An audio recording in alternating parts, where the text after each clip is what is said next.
we'll start. And then, okay. Hey, everybody. Let's, yeah. It's the Haskell salute. Ooh. Jazz hands time. So I think we're going to start the next section. If this is, uh-oh. Yay-ish. Perfect. Okay, so we're going to transition from, this is going to be like a hard U-turn from category theory and the mathematical foundation of Haskell to some real like down and dirty programming. So get out your laptops, and I'm going to have some stuff that, some materials that I'm going to want you to start downloading. And I'm going to probably actually skip to that slide. And we do have these internet cards if the internet's being a bit... There's a problem with the screen. Oh, okay. Maybe it's just this cable is a bit... Does anyone have a spare UK to Poland adapter? Okay, there we go. Like not just... Oh, boy.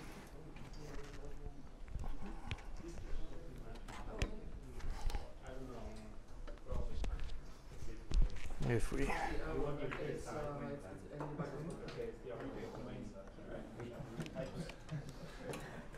Inverted. Yeah.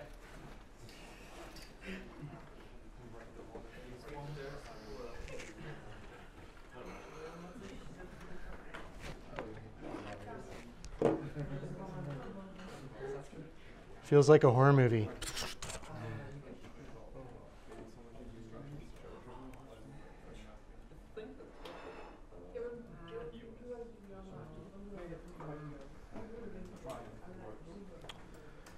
Okay, this is not fantastic.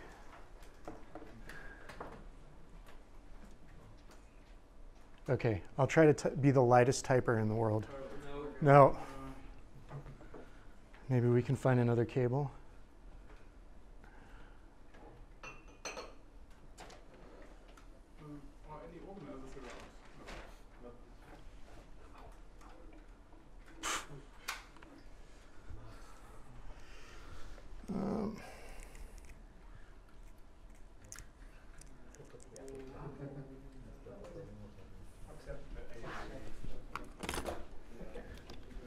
Try.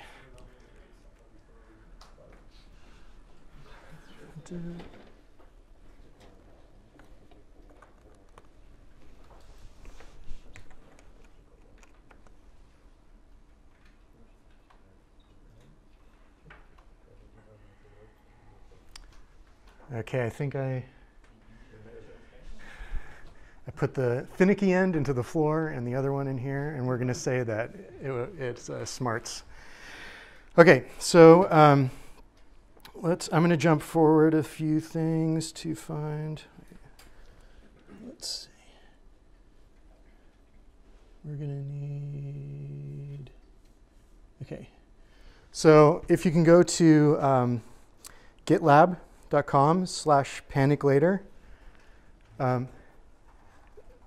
The paniclater is my handle, and then on Twitter I'm less confident. I'm panic whenever. So, but that was last night. Today, I'm golden. Okay, so if you can start cloning that repo, that contains some starter code and some hardware simulation tools from the NAND to Tetris course. And if you have internet issues, as we all start pounding the router, we've got these cards right up here. If you don't have Haskell installed, you will need to do that. And I recommend just heading over to haskell.org/platform. Can you raise your hand if you don't have Haskell installed? Okay, good. And then, but if you don't, I'm happy to help you. So don't worry about that. And don't worry about that number 3. It's in the repo now. So if you just clone that repo, you'll be good to go. So we don't need to download any NAND to Tetris stuff? No, it's included in the repo. If you don't have Java, if you don't have a Java runtime, then the hardware simulation tools are dependent upon Java. So that's kind of like my big practical joke, is showing up to a Haskell conference, then making you all install the JRE. But if you need help with that, once we start coding, I'll come around to help with that as well. But yeah, so if you clone the repo, you should be good.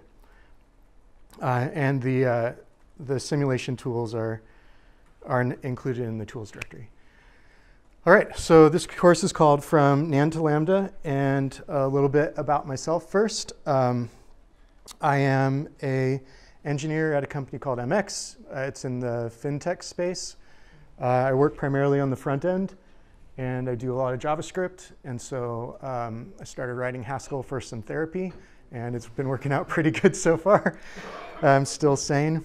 I've been volunteering for a couple of years teaching refugees to code using the Java programming language. And so if that's something you're interested in, or you have been trying to share your skills and talents with other groups, I'm very interested in what you've been successful with or not. Love to talk about it. I'm a musician. I'm particularly a lover of experimental music. So if you like the noisier and the less organized, the better. That's me. And I also love Haskell. So the inspiration for this course is that I began reading the book Haskell Programming from First Principles. And at the same time, I was taking the course From NAND to Tetris, which is subtitled Build a Modern Computer from First Principles. And I felt that actually both of these learning resources had more in common than just using the phrase first principles in them, but they both tried to foundationally teach about a subject starting from the primitives. And so in Haskell book, which I'm sure many of you are familiar with, especially the authors,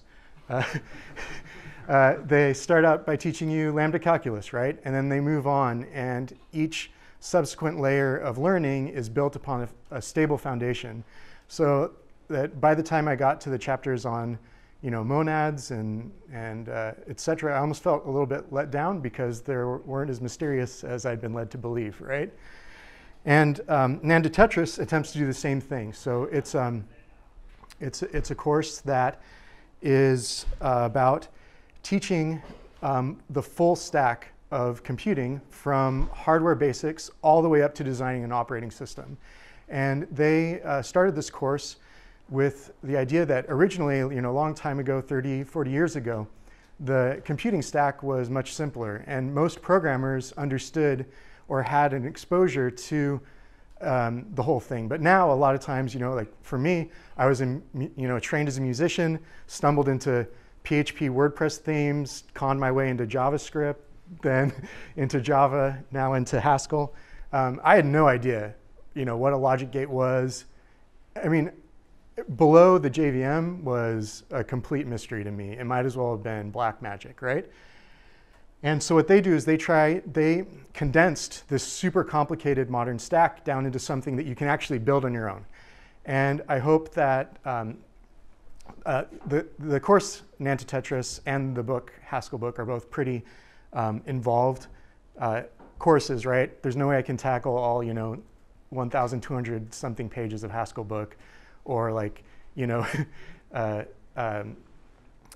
months of NAND to Tetris into a few sessions here. But we're going to try to dive in and pique your interest, and I hope that you'll be inspired to finish the book and take the course. So these are some of the things that we're going to be workshopping. So we're going to go through Boolean combinatory circuits in Haskell and HDL. HDL is hardware description language, and it is the language used to describe circuits that are composed together. Arithmetic combinatory circuits in Haskell and HDL. We're going to build an arithmetic logic unit. And then I've got a lot of material, and I think it's really hard to tell what a beginning Haskell workshop should look like. So this first stuff we're definitely going to do. And then depending upon how that goes, we may go into building the sequential circuits and looking at the state monad, or we could potentially look at doing parsing with parsec to parse assembly down into workable code. And so we're just going to see where it goes. And if you'd rather talk about parsing and we don't get to that, or you wish that we did the state monad, I think there's plenty of nights left for hacking. And if you can also teach me some stuff, then I would love that too. How's the internet working? Is that repo cloning okay? We good? Okay. So we're going to talk a little bit about Haskell and hardware description language. And for this beginning bit, I'm basically working from the assumption that you know very little or no Haskell, and we're going to be building stuff up from the ground up. And so if you know this stuff, treat it as a review. And if you don't, treat it as something new. And hopefully the combination should be interesting.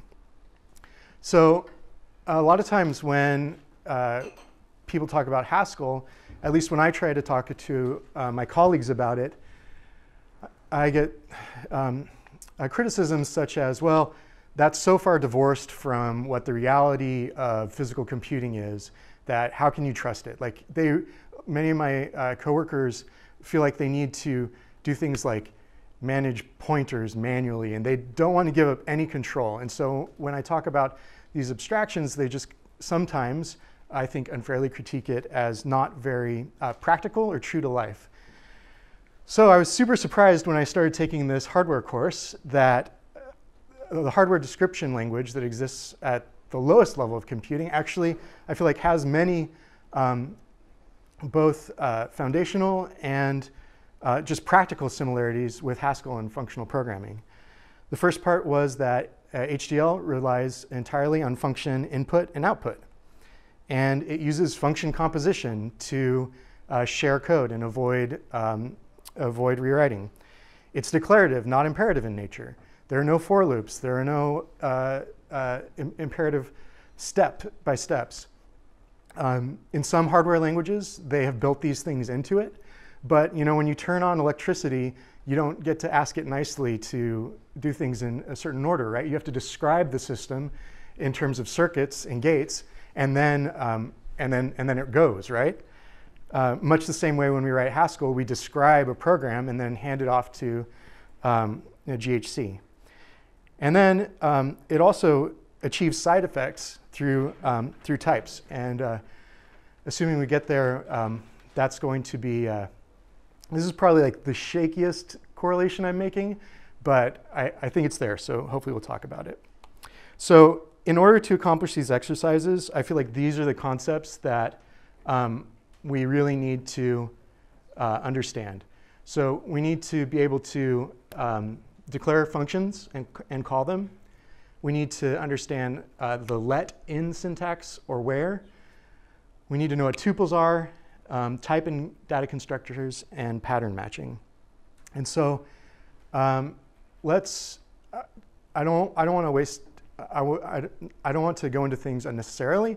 So if you could raise your hands and be honest, don't worry if you don't know. So who would like me to go into how to declare and call functions in Haskell? Raise your hands. OK, cool. And let and in and where? Cool. And OK, we're going to do it all. We're going to do it all real quick. OK. So, Just so you know, the biggest problem right now is running a stack install. oh, Whereas for me, I don't know exactly what it is, but complaints about invalidate something. Well, OK. keys and parsing somewhere while downloading stuff. OK, we'll check that out. Once we get workshopping, we can hopefully see who it's building for and who it's not building for, and work on that on an individual basis. I'm going to bump this up quite a bit. This is the wrong project.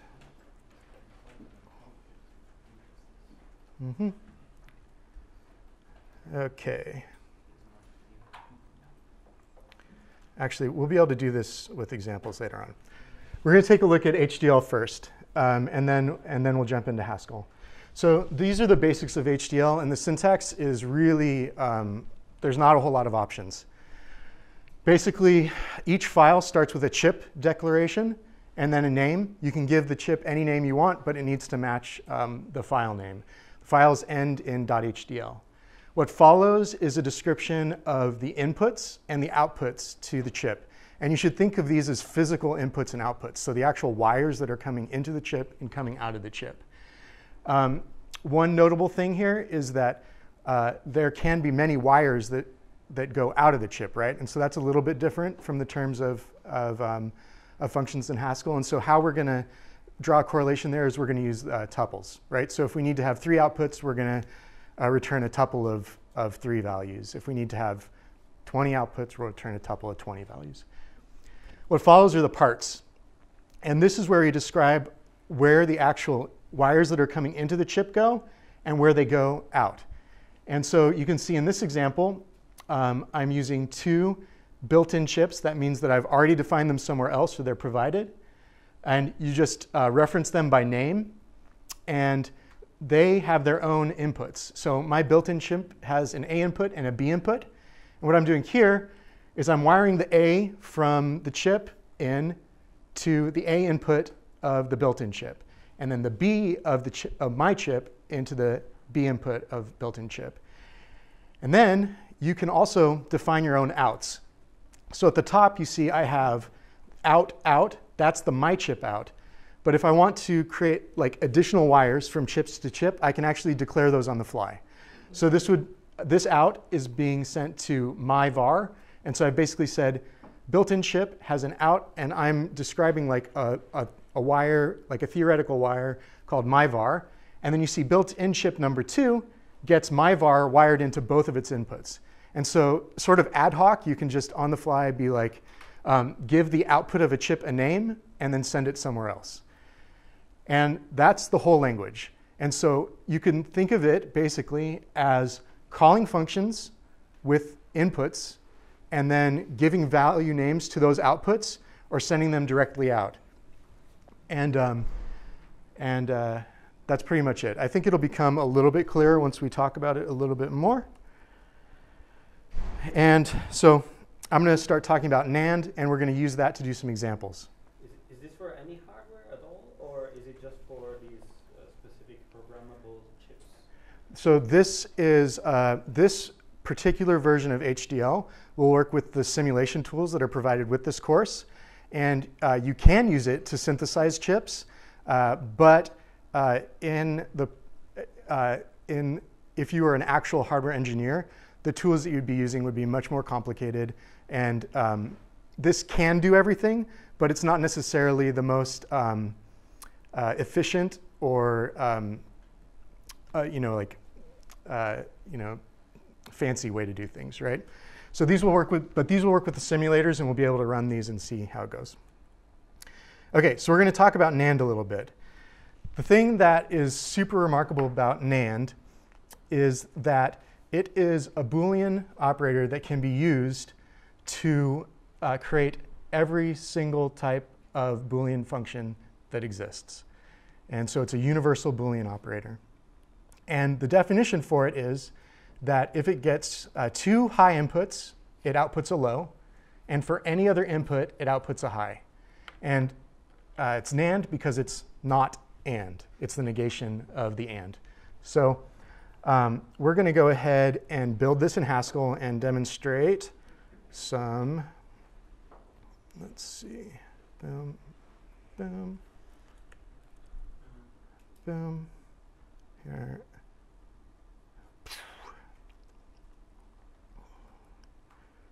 Is the dark theme OK, or should I switch to light?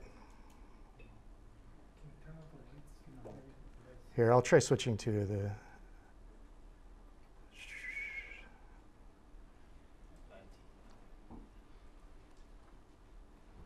I think size might be the bigger issue. I will jump size too.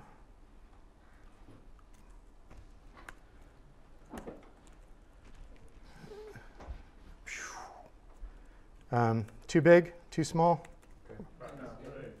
Perfect. OK.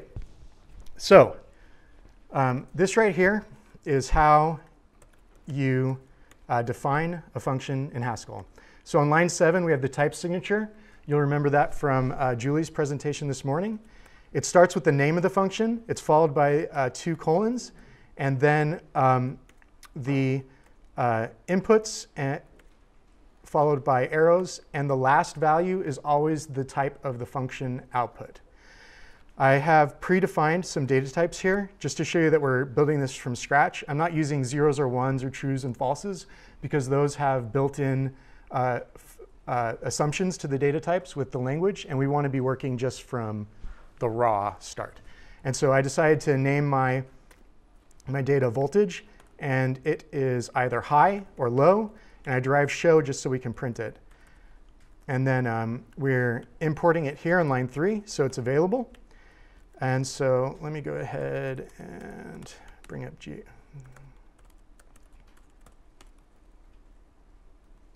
Make sure this is working.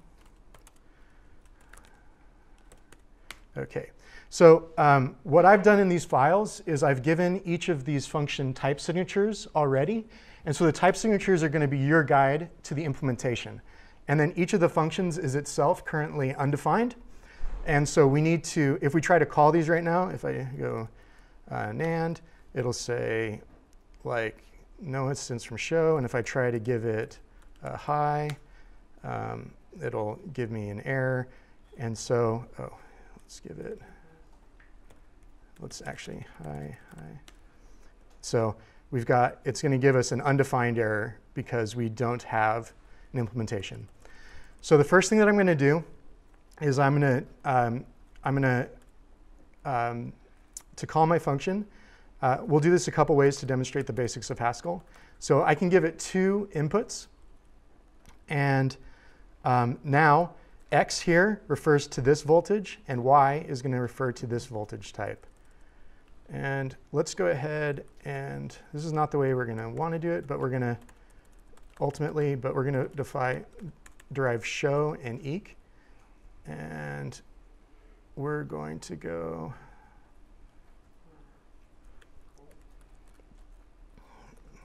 we can do something like if X equals high and Y equals high, then low, else high. Does anybody see any errors in my?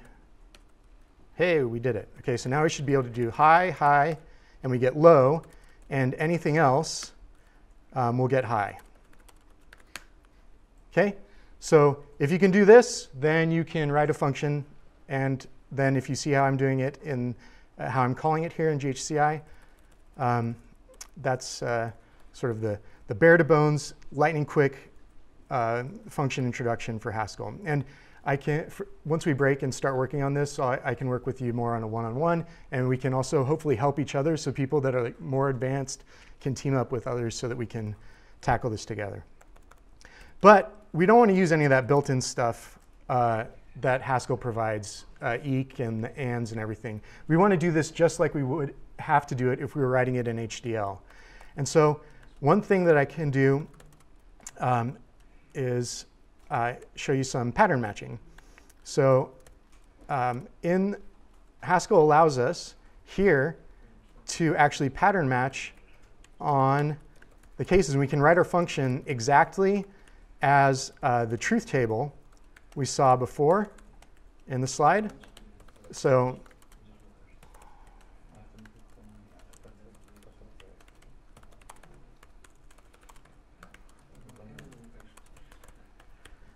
here, now, you can see that what we've done is NAND given high and high will return low. NAND given anything else will return high. We'll sort of reload this, make sure that, good, so we're still working, right? And I'll show you a little bit of a shorthand here. Since the formal definition of this is given high and high, it will return low, and anything else will return high. We can actually just pass in 2 underscores to say, if you pattern match on this, then you return low. And if you pattern match, and if any other arguments are given, then instead, then you'll just return high. And this will work as well. OK? So the goal for constructing the rest of these functions is to use nothing more than this initial NAND. So we want to demonstrate that all of the combinatory Boolean operations that we need to build our computer can be composed out of the usage of this single NAND and the subsequent usages. So let's show how we're going to do that with not. So here's the truth table for not. Gets an input A, and it just reverses it. It negates it. High turns into low. Low turns into high. So we could write this the same way we wrote NAND out, right? We could say high equals low. And what would go here? Yeah, anything, right? Equals high, right? But we don't want to do that. We want to, as we build our chips, we want to only use what's been provided for us before. And so instead of using pattern matching, we're going to try to accomplish the same thing with the only thing that we have, which is NAND. So what do we know about NAND? It accepts 2 inputs, right? And what do we have? Well, we have only one value. So let's see what happens when we pass that value to NAND. So now, and one note is here, if there is a function that exists in the prelude already that has the name, then when you try to call it, there will be a conflicting definition error. And so for some of these, like not exists already for Booleans in prelude. And so I've given it this little prime afterwards so that we know that we're calling my not that operates on the voltage type, not the Boolean type. So if we call not now with high, we get low. And if we call not now with low, we'll get high. And so this is going to be the basis of like all the exercises today. They're basically little logic puzzles where now the next one is you're going to try to go ahead and get AND working using only what you have already, which is not and NAND. So we also want to be able to do not in HDL. So in this folder, I have source, and that's where all the Haskell files are. I also have this Boolean HDL folder. That's where all the HDL files are. So I'm going to go ahead and actually, let's go ahead and open up not.hdl. OK. So here I have the not function written in Haskell. Now I'm going to demonstrate how this would work in HDL. So HDL has the NAND chip built in, and that is like so, NAND. You can see that it takes in an A and a B and returns an out. So just like with my Haskell, I'm just going to take the in, which corresponds to my X, right? And I could actually rename this in to make this super explicit. Well, dang built-ins. Or even better, I could rename this to bx. Maybe that's. OK, so in is named x. So the NAND chip, I'm going to pass it x to the in, and x to the a in, and b to the b in. And then this is kind of like the most confusing part of the syntax here, is that each chip contains basically its own scope. And so the out here is the out of NAND. But if we want to wire this to the out of not, then we give it the same name, out of out. So from here, I've actually got the, well, no, I don't. Let's see.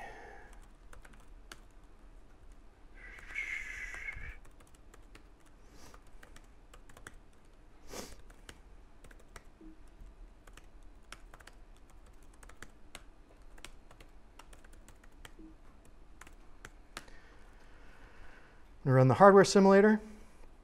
Here, I can load in my chip by clicking that little circuit button. Whoops. That's not going to know what to do with a Photoshop.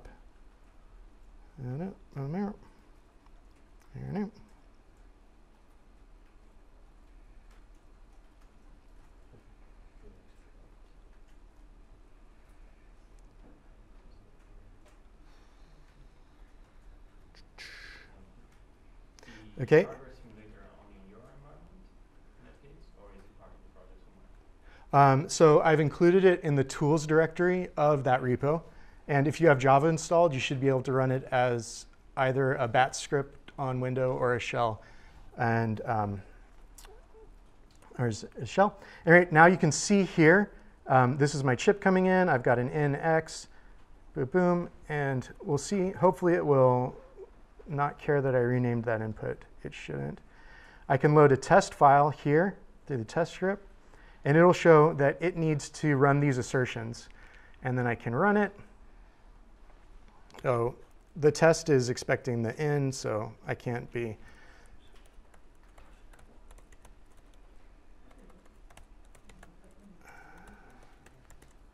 So let's actually load that up again. And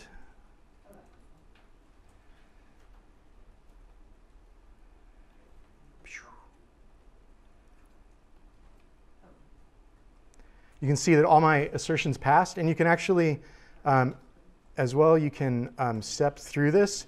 And you can see the values of the in and the outs change. So here you see the in was 0 and the out was 1, which was what we expected. And the in was 1 and the out was 0. And then if I do break something, like I set the out to be in, this test won't run. But what I like to do, since we're getting close to 5, is just sort of break and start working on this stuff. I'll be moving around the room and helping out. Our goals are to do all of this, to implement and exclusive OR, mux, demux, not 16, and 16, or 16. And we'll just see how far we get with these. So yeah, we're going to break for now. The specification for each of these chips is included in the HDL file. So you'll notice here the not, it says the specification is it's the not gate and out equals not in. If we look at one of the more complicated chips like the MUX, which is a multiplexer, this says out is going to be A if selector is 0, B otherwise. And so sometimes they'll give you a truth table. A good problem-solving technique for this stuff, once we get to the more complicated ones, is start thinking about which situations in the truth table return a 1 and solve for those. So if you can ensure that it returns a high voltage for each instance that a 1 is returned, then you can AND those together, right? Or them together to say if A is high and B is high, or not A, or. If you handle only the 1s, then you can ignore the 0s, because the 0s will sort of happen by default, right? And you just say return high under these conditions. For all other conditions, return low. It can make the logic problem a little bit easier to get through than if you try to like point by point deal with it. Okay, so the first folks that I want to prioritize are anybody that's having issues getting their system running, and either on the Haskell or the HDL side. And yeah, happy hacking. Yeah. One more example on the screen of what you write in Spark. Sure.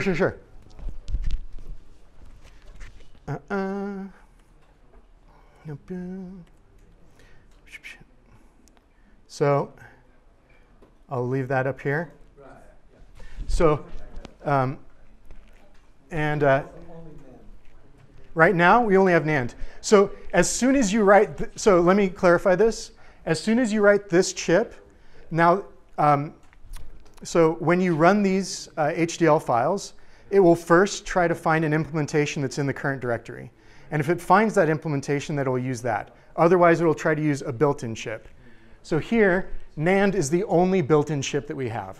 So if you try to call, but now, once not is written, you can use not to solve the next problem, right? And I want you to do the same thing with the Haskell. So here, we solved not with only NAND. But now, we want to solve AND with not and NAND, right? And then we want to solve OR with each preceding function. And they're actually ordered in such a way that it will make it easier if you go in line. You can, since we have expressed not in terms of NAND, you can express OR in terms of only NAND, but it will be much more typing and much easier to get, easier to get wrong. We do have, one thing that also that you'll find, at least the way that I wrote them, is that the HDL solution and the Haskell solution look, in most cases, like the syntax is a bit different, but the solution itself is identical. And so if you can solve it in HDL and just think, OK, instead of NAND parentheses, this is going to be NAND space in, then it's going to work the same way. And this is going to be for all of them.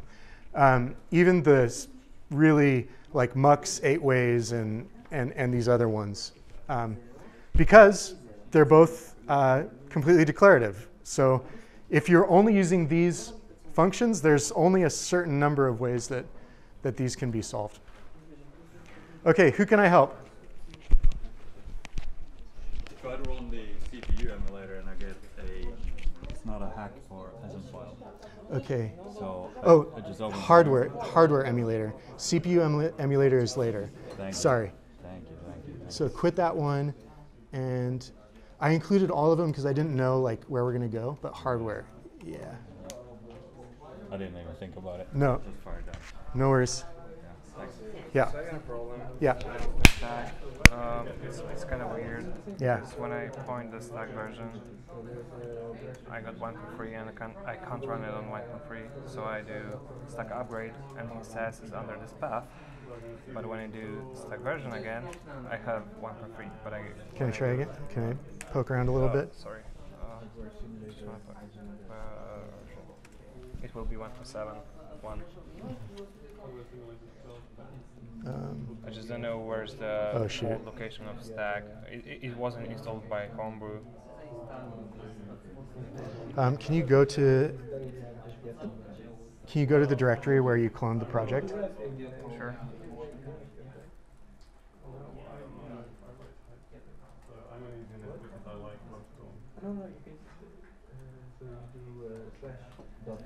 And can you show me what happens when you do stack build?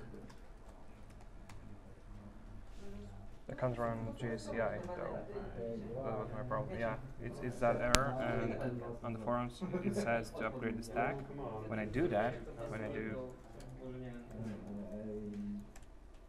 it will download it, it will install it, and give me the path under in which it's available. But then when I do the stack version, it's old again. Okay. Like this. So it installed 1.7, but 1.3 is available only.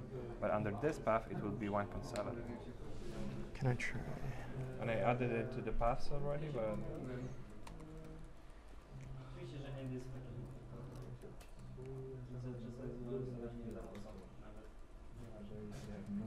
see if we. Wait, is this? yeah, it will be 1.7. And on my ZSH profile, the stack isn't in the path. When I added to the path, it didn't work too. Let's see if we can do. Oh, it's in the user local bin stack. Ooh, okay. Why? Maybe that's the last in the path variable. Maybe they're both in the path variable now. No, I was searching for it, and there was none of it on the profile.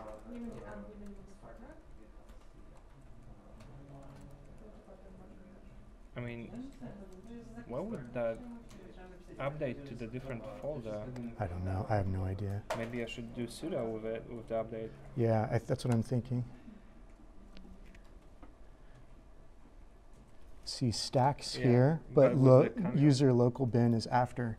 So I think it finds it first in the other spot. Like update would only work locally for the user, and install would do for the so like without permissions. I think that it looks for the executable and it finds it first in user local bin, and then it doesn't go farther. Let's see. Try sudo, yeah.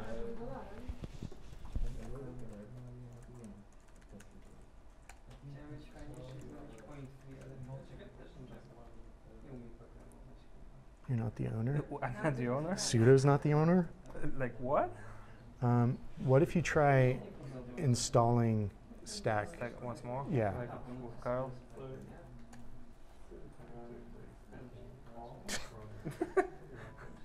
Why? Yeah, do F. With force, right? Yeah. My setup is ancient here for Haskell. So I should press R. binary. That looks like it. Awesome. Oh, maybe not with the, maybe don't pipe it. Oh, before the pipe? Yeah, I think so. Or, Was it? Yeah, it was without any variable. So. maybe. Alright, this is binary call S. Alright, so it gave me the whole one while we Oh, struggle. I'm sorry.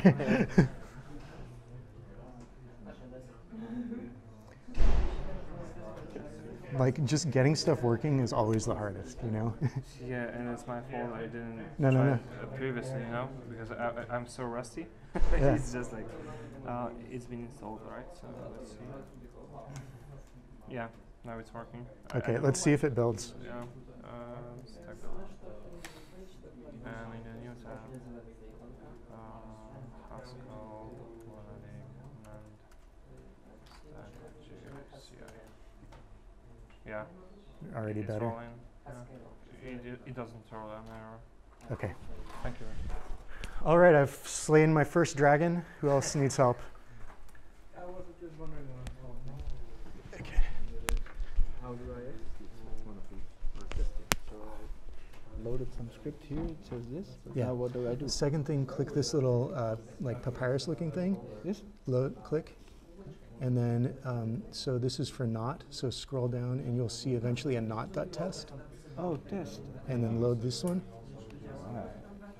And then you can press this one to step through, or that one to run it.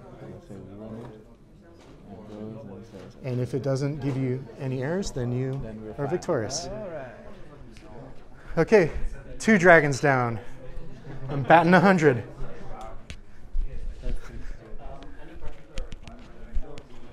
Simulator because it segfolds for me. I'm starting up. Let's take a look. I'm trying to install Dedicate and the official one now. I was on OpenJDK. What OS are you on? Uh, It may not play nice with Linux. yeah, it's a JVM. No, just kidding. I know, right? Right, so I'm trying to do that and let's see if it works then, I guess. Not much to do otherwise.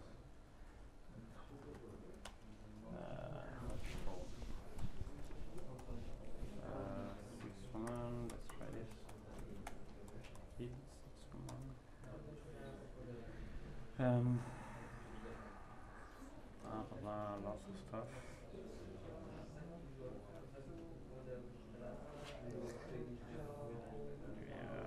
Yeah. Doesn't say much. We, I think that there's a mono going on somewhere. yeah. We may be out of luck. If you still definitely, at the very least, can do all the Haskell stuff. Yeah, And that's for sure. Yeah, and by the way, it was just an old stock version. That's all. oh, okay. I saw. So I'm gonna let this run and try it again. And yeah, I mean, the other option is I could let you test on run this simulator on my machine. Don't worry about that. It's okay. Oh yeah. Okay. Yeah. Just trying to do this first. Absolutely. Do we feed the output of one to the other? Okay. So think about these names like A, B, and out as like variable declarations. So once this is called A, it will, like this, the second A here refers to this one, right? Yeah. And then the out here, you can give it whatever name you want.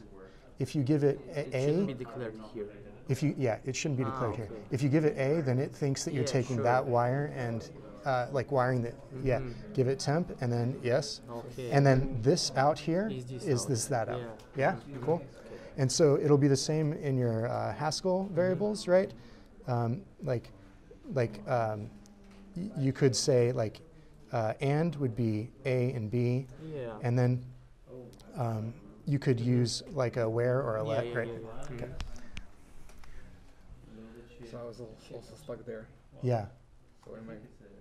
Yeah, so here you're wiring. Arbitrary name. Yeah, and it then was pass it here. one. And Yeah. Then, but not has on the in. Just F and B. Cool. which is under I met one dragon I couldn't slay, which was the JVM on Ubuntu. So, but besides that, we're doing pretty good. Can I help anyone else?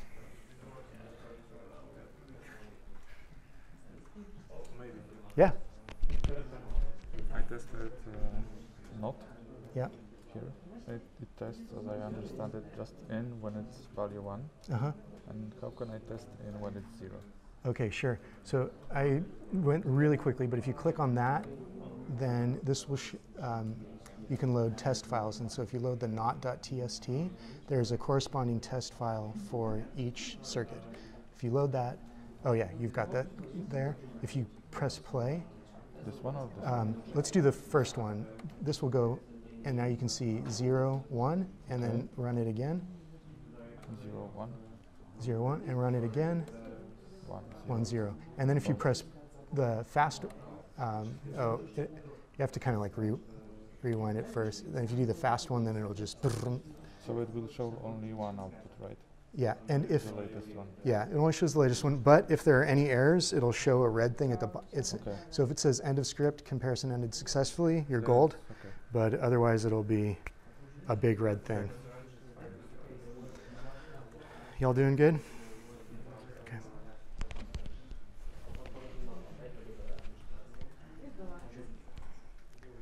Y'all doing good? Actually, I think we clone. Some older repository because we don't have everything that you were showing, and we're lacking of the directory with tooling to test HDL files. Can we go back? Oh, sorry. Let me see. Okay, sorry. Actually, go to GitLab. Okay. And then Want to on there? it might be. I think it. Oh, I guess I need to. You should be able to get it without signing in. Okay. Just do panic later. Yeah. Okay. Okay, and then. Go to Lambda workshop. Yep.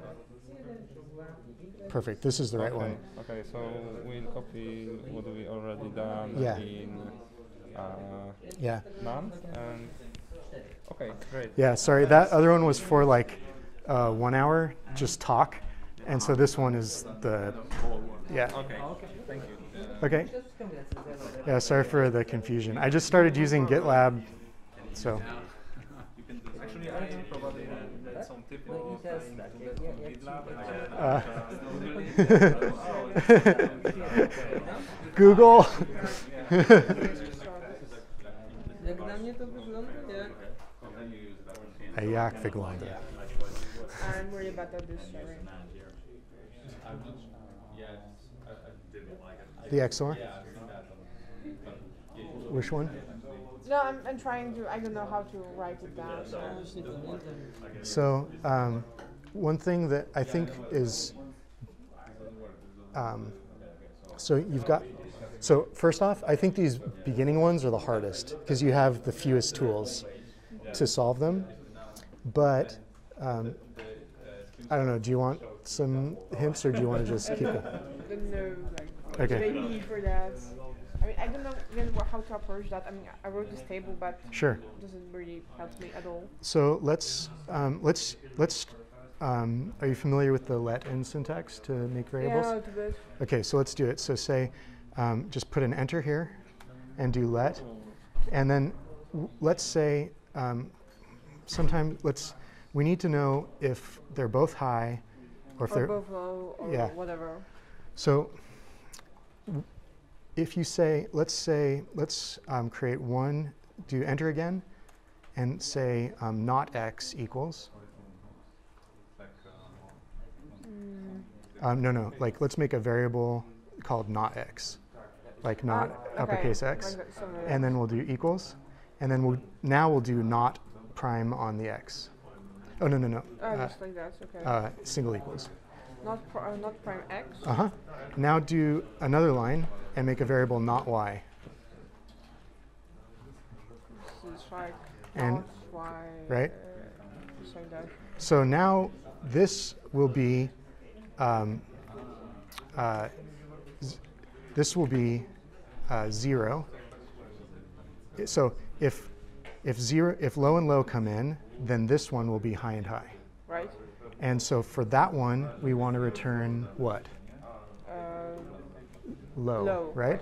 So let's do in, enter. Yeah, and then you'll have to, in has to line up, and then do enter.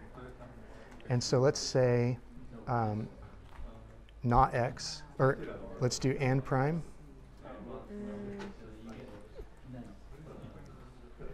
And this will be not x, not y. And so let's think this through. So if low and low come in, then this will be and prime high and high, right? So we're good. And then what if high and high come in? This will be low and low. So So be high. yeah. And so we'll have our or. Okay. I think I get it out a bit. It's like, I think these ones are really hard because you don't have hardly any tools to work with. But once they get down, and also you have to like get in the mode of solving problems this way. The other way would be to say, it's a little bit more verbose, but if we did like, we would say, let's do another let. And then if we said, but let's say both high, just make a variable both, high. Yeah, both high. And how would we express that? It would be not x, not x. or and x and y, right? Yeah. So let's do that.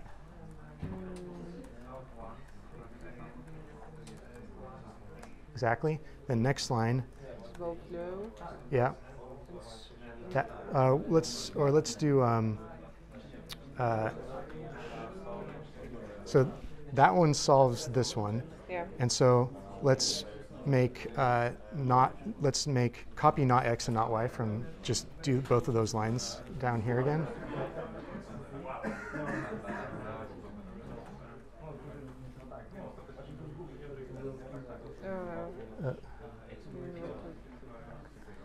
Double. I never know how to do those things. Okay. So now we can say like one high. And you can say not x and y. Or you call and the and function first. Yeah. Yeah. So that covers and not x but y. Okay. So instead of not y, do y. Huh? Just delete that variable and not, so remove not y entirely and just call y. And then on the next line, do other high, just other high equals. And here you can do and prime x, Not y. not y. And then at the bottom, you can say in.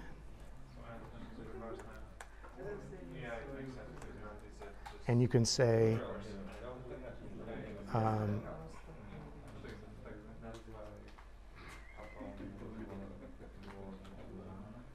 no, never mind. Sorry, I've led us on a bag track. Okay, no worries.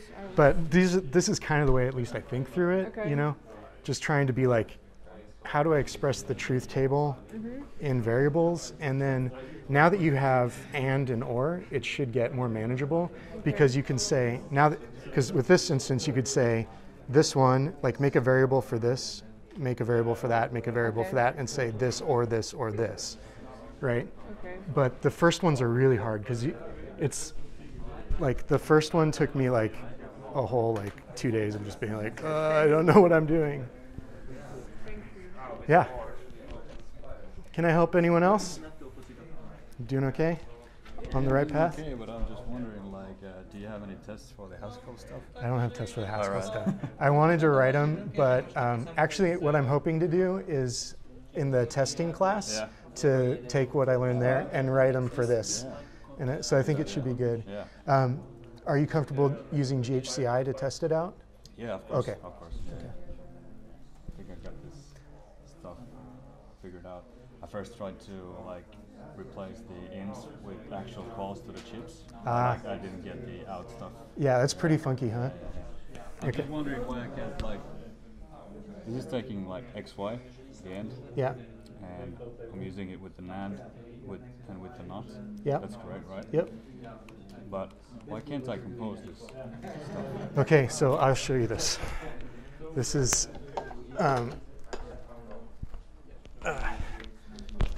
Which is like, it's yeah. weird. Can I type? Sure. So the issue is that NAND takes 2 arguments and NOT takes 1. So if we have 2 functions, Sorry, just okay. and then Okay. So, sorry, I got a different layout. oh, okay, then I can't type. Here, I'll tell you what to type. Yeah. So,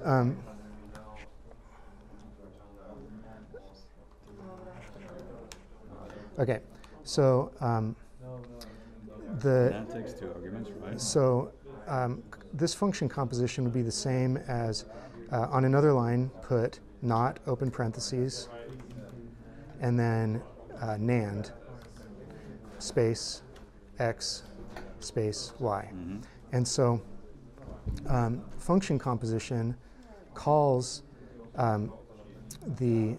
it creates a new function. Yeah. With, But but we have 2 arguments, of yeah, course. Yeah. you can solve this by doing a partial composition, but So it will be like taking an x here, passing it to the NAND. yeah, that's it can't do it. Yeah. So if they both had Or some AP stuff, applicative. yeah, if so there's a library called Blackbird. I think .3 uses it. Let me see. Okay, sorry. Yeah, so there's a library called Blackbird, or data.aviary.birds has a bunch of cool, weird composition things, and one of them is the Blackbird, and the Blackbird lets you take a function that takes 2 arguments and compose it with a function that takes 1, and it does it with the composition of partial composition, and it's pretty cool. But Let's check this. So we have NAND.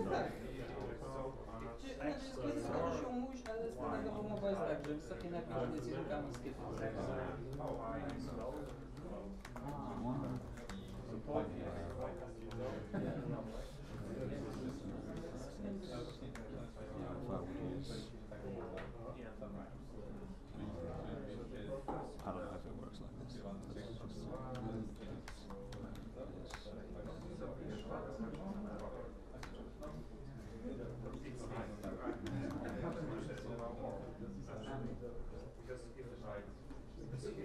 Probably doesn't work because I have some stuff here defined.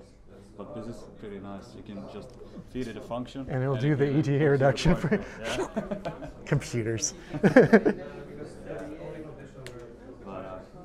okay, Yeah. good to know. I didn't remember that. Actually, I think that is I did the exact same thing. I saw this and I was like, I should be able to compose, and then it didn't work, and that's how I learned about that other composition operator and all that stuff.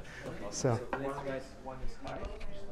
how's it going? If it is high, So if 1 is high, it should return high for everything except the last one, low and low. Low or low. Okay. alright, so This will be low and others high. what? This returns high. Yeah, this returns high, right? Because Yes. it's low. Yeah. Low. And then if this is high and this is low, it will return low. If this is low and this is high, it will return low, right? Yeah, that one's right. So High that or high returns high, right? For this junction. Yep. Then This supposed to be low. Oh yeah. So sorry. Yeah. Opposite Low, one, low. opposite Yeah. one. Yeah. I'm sorry. So this is high and this is low? Yeah. Oh yeah, because it's when two of them is 0 then 0 otherwise, right? Yeah. So the second way though is really we want to solve. So we don't have pattern matching in HDL. We only have the previous functions. Right. So it's a little bit. These first ones are pretty hard because there's so few building blocks. But really, you want to express OR in terms of and not. And not. So let's start here. Go ahead and delete this second line. Yeah, keep that XY. And let's do equals, delete that, and let's do another line. And we're going to do let, and then enter. Oh, all right. And I don't know, this is just the way that So are you fine just continuing until like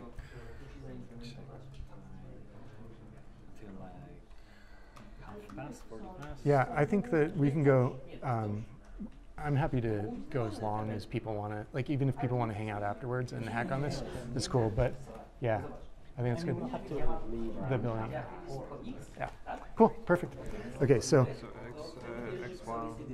let's actually, so here we only have the tools right now, NAND, NOT, or AND.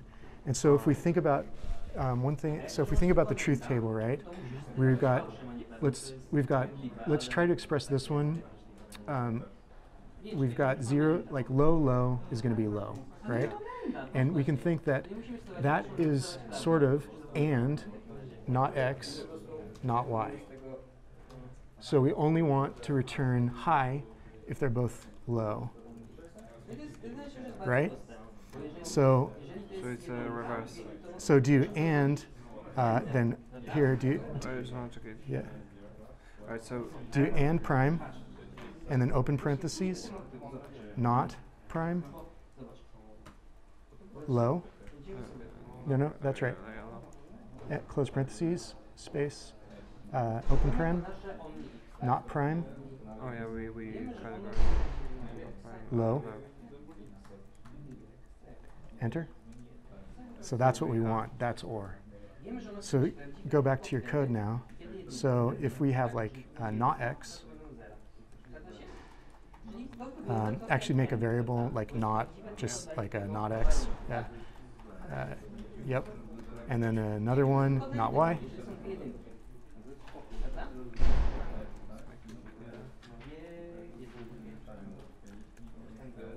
Enter. It is doing autocorrect. And then do in. Or actually, we'll end the let and do an in now. Yep. Or in. What, sorry? In, just a in. Yep. Oh, yeah. Just to end the let, and then enter, and we'll say and prime, not X. Oh, I gotcha. Not Y. Not Y. Yeah, because we are now. So we could also do that like this. I mean, the way we did it in the GHCI, right? Or just like first calculate. Oh, with parentheses, yeah, because it's the encapsulation. Yeah. Or can we do this with the dollar sign? Like calculate first this expression, like not Y. Yeah. And but only for the first one, because second one still needs to be encapsulated. I mean, we can try it. All right. And prime. Because not prime low has to be calculated first. Yeah. So that's when we draw a sign, and then we have another dollar here, sign. Yeah, because here now it will be not low. What will then that it do? will calculate that and pass it to another variable, but the argument, but it only takes one argument. So I think it will be it will show an error. What if we remove the second dollar sign? Sometimes I don't change. I just want to see what happens. I don't. Yeah. It's not. There's no encapsulation for that. Yeah. So the HDL will be almost the exact same. So if you do here, you can say first we'll use the not chip. So it'll be open parentheses. I do that. Yeah, and not uppercase. Yep. and so in will be x, and so then in this case, a, and then we can do like not a. So in it's a. Yeah, and then we'll make our own variable name for out, so we just call it not a. All right. And really that's the almost exact same, right? And then on the next line, do not. Not is b, and this is Oh, not b, Yeah. right? Oh, it looks like, sorry, I gave you wrong with the open parentheses. I think it's just, I think there's extra parentheses there. Yeah, I think that's right. Perfect. Okay, and then we do and we do Not a and not b. Yep. Not b and out is what? Out is. Out wires to the chip out. Cool. So you can kind of see like syntax is different, but it actually ends up being the exact same problem solving. And I think after this one, it'll start getting a little bit easier because now you have or and. So you can look at a truth table and just say condition 1 or condition 2, high, everything else false. That's neat. Okay? Like it. Yeah. Thanks you. Thank you. Yeah.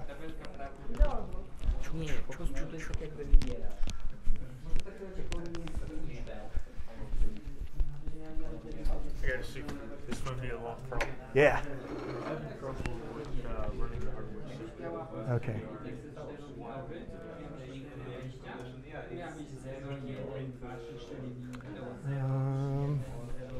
I've never used Java before. I just Sure. installed it.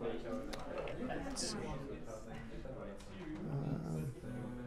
What operating system are we on? Nixos.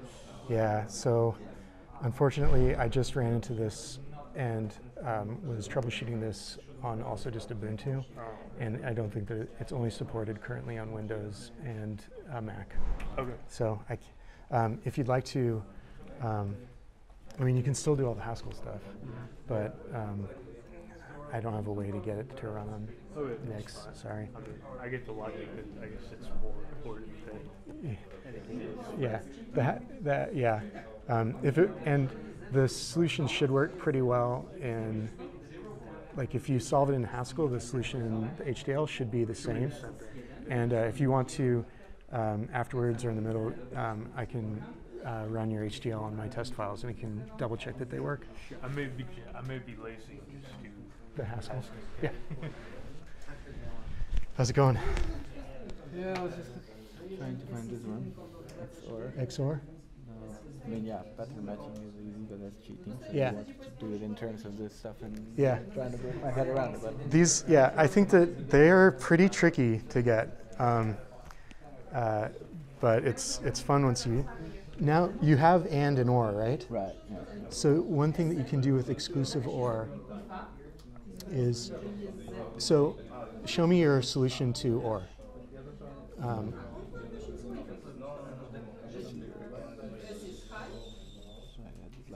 Yeah. So you said, it's only true if the not is true of x and y, right? So if you think exclusive or is going to be not and not, so if you think of exclusive or, it's not low, and it's not high. High is and high. Low is and not x, not y. So if you do and x and y, or not and not x, not y, then you'll have the middle. I think that should be enough. Yeah. At least to get you going. So if you figure out, Yeah, basically that's difficult. That's when you really smash it down, right? So it's not x and y and not. Yeah, I have the not x and y so far. yeah, it gets hard when you start.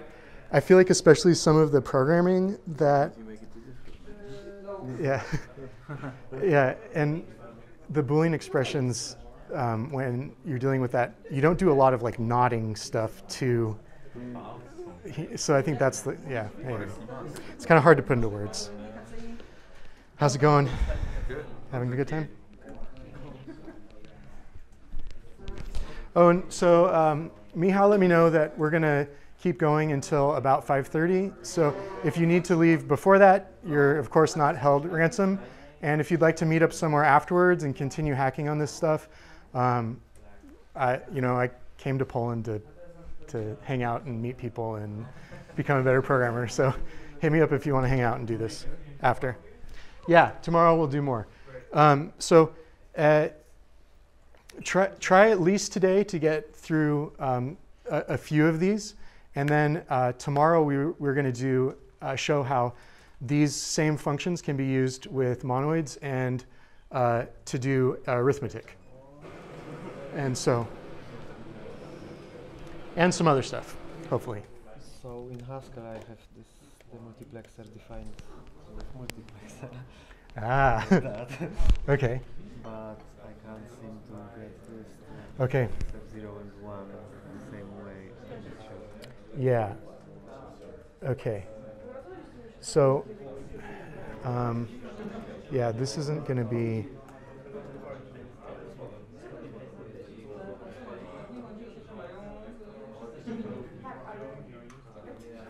Yeah, so you're not going to.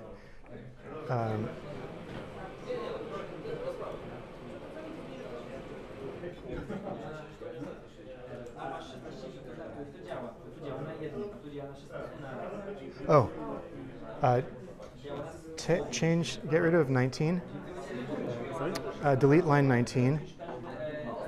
I think this is just, yeah, so delete that.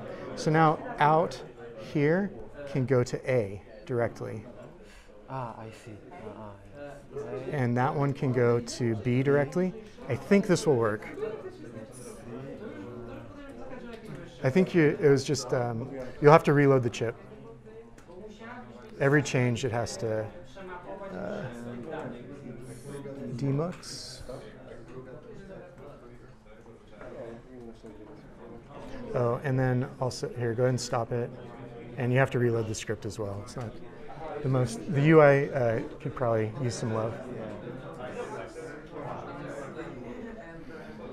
A pin name is expected. Okay, we've got a syntax error. Let's take a look at it more closely. 17. Oh, just pass it.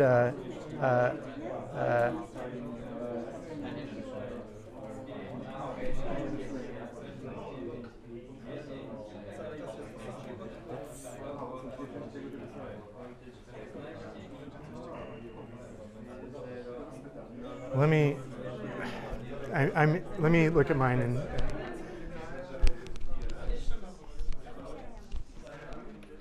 Yeah. What is your plan for today? Will you have a talk more, or it will be like workshops? So it's going to be tomorrow. It's